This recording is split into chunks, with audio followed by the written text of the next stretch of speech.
Ito po yung mga nakadikit dun sa headlight or tail lights, sa door handles, na karaniwan matte black.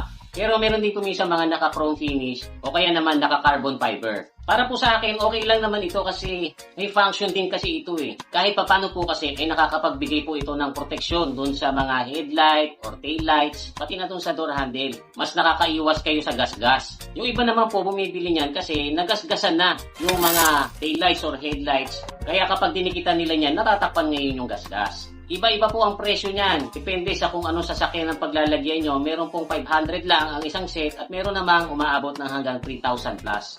Isama na rin po natin dito yung tinatawag na door edge protector. Madami po akong nakikita naglalagay niyan.